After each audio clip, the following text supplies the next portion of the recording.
लागले घरचे त्रास देत नाही, ऍक्च्युली घरच्यांना लोक त्रास देतात आणि घरच्यांना लोकांनी त्रास दिला की मग त्यांना थोडंसं ते टेन्शन वाटतं की यार कोणतरी नातेवाईक वगैरे असतो, कोणतरी समाजामध्ये कोणतरी असतो, येऊन त्यांना विचारतो काय झाला का तुमच्या पोराचा अभ्यास, कधी पास होतोय, शेजारच्या गावचं पोरग पीएसआय आलं, इकडचा एसटीआर आला, इकडचा कलेक्टर बनला, येथे बनला, असे खूप साऱ्या न्यूज वगैरे बघतात. त्यांना नॉलेज थोडं कमी असतं स्पर्धा परीक्षा सगळ्यांना. पण काय होतं स्पर्धा परीक्षेमध्ये आलं म्हणजे लगेच 1 वर्षाचा कोर्स झाला आणि लगेच पुढच्या वर्षी पीएसआय बनला असं नाहीये.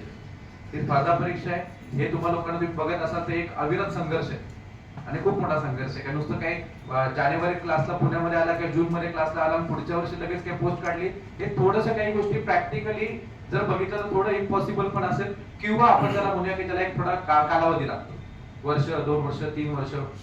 पण एक ऍडवाइस तुम्ही करेल की तुम्ही इथं आलाय तर तुम्हाला स्टार्टिंगला जेव्हा तुम्ही इथे येता या क्षेत्रामध्ये, तर या क्षेत्रामध्ये पडताना आपल्याला पहिल्यांदा माहित असलं पाहिजे की हे क्षेत्र खूप असं दलदल असेल किंवा एक प्रकारचं आपण बघितलं की याच्यामध्ये तुम्हाला लोकांना वेळ इन्व्हेस्ट करायची.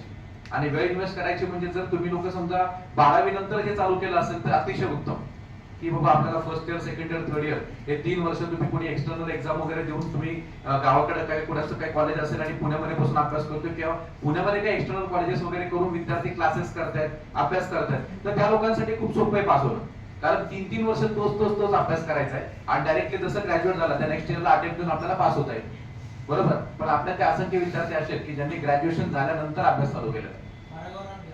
तुम्ही हुशार 12वी जे 12वी वगैरे करून किंवा आता काही विद्यार्थी दुपारच्या बॅचचा विद्यार्थी 10वी पास आहे आणि तो 11वीला गेला, जस्ट इव्हन 10वीचा एक्झाम झाल्यानंतर हे बॅच जॉईन केली माझी दुपारी. तर हे विद्यार्थी आधीपासून म्हणजे हे काय झालं तर अवेअरनेस, तो अवेअरनेस असेल, एक स्पर्धा असेल, कॉम्पिटिशन असेल, तर एक्झॅक्टली मी हेच म्हणेल की इथून पुढचं स्पर्धा परीक्षेत एखाद्या उतरायचं असेल तर त्याने ग्रॅज्युएशन नंतरची वाट बघायचीच नाही. तुम्हाला मी सांगेल की तुम्ही जर कोणाला गायडन्स करत असाल तर एक त्यांना व्यवस्थित प्रॉपर गायडन्स करा, कोणाला चुकीचं मार्गदर्शन करू नका, कारण हे क्षेत्र अतिशय डेंजरस आहे.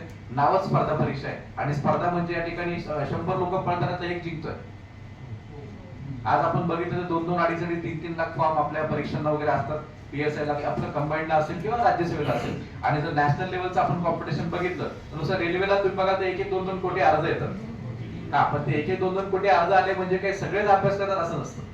तर आपला गैरसमज असतो की समजा राज्यसेवा किंवा एमपीएससी करणारा विद्यार्थी आपण जर बघितलं समजा 2.5 लाख अर्ज आले, तुम्हाला वाटतं 2.5-4.5 लाख लोक बसून अभ्यास करतात. एक कॉम्पिटिशनचा क्राऊड जर बघितला तर एक 20-30-25-40 हजारापर्यंत असेल. एक अराउंड एकदम मॅक्स टू मॅक्स 50-1,000 विद्यार्थी सिरियस अभ्यास करणारे असतात आणि त्या